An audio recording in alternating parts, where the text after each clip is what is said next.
Hej vinner, och idag så får vi att göra så läckra NISSUHÚGVUR eller Napoleons faktiskt.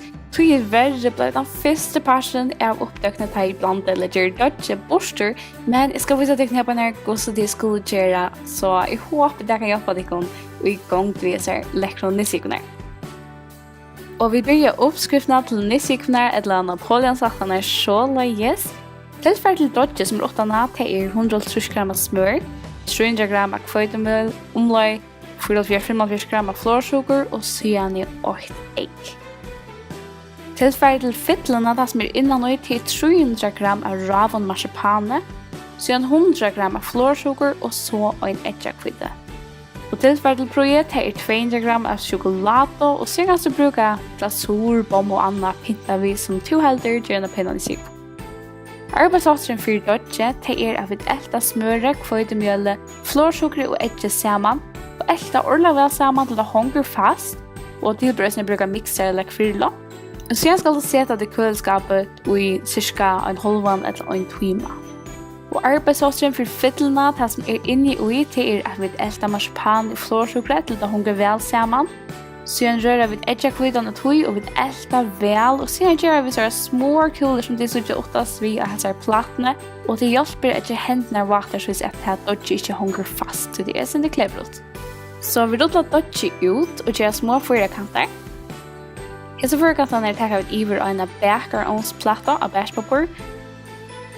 Sen kan vi petja fytlene in i och röna forma en NISSUHÚGVUR.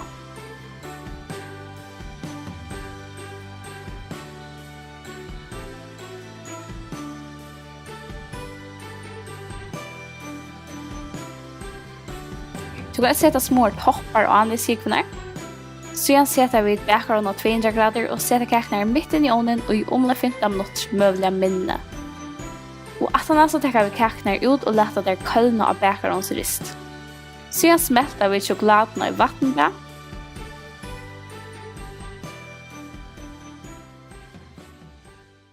Sen dippar vi NISSUHÚGVUR i chokoladerna och sätter det av bakpapper. Du kan også pynta vi akkurat sjokolade og NISSUHÚGVUR-topparna.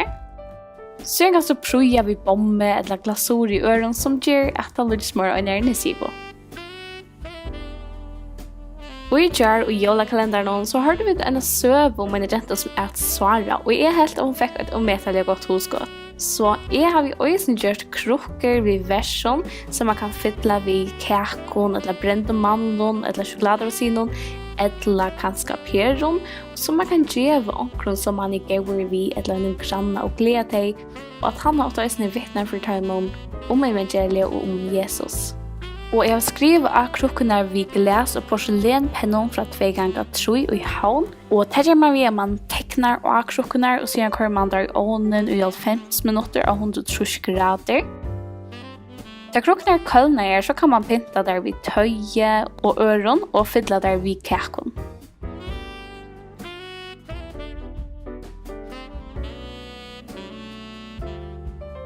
Jeg er ikke noe løte og at det er mange som hadde vært glad for disse krukkene. Og det beste av disse krukkene at det er så flott der, og du kan enda gå med der at nå at ungar kaker etter, du kan køre perer i, det prøver så vel om etter køre nødje kaker i.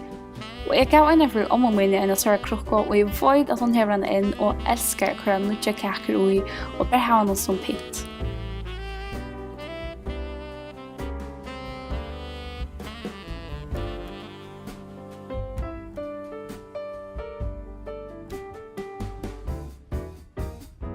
Haldi og avfylgja vi inn til jólardyk fun, der klokkan 6 åpner vi en nødja Lúka av VAKURLEIKI.FO, heimasine www.vakurleiki.fo.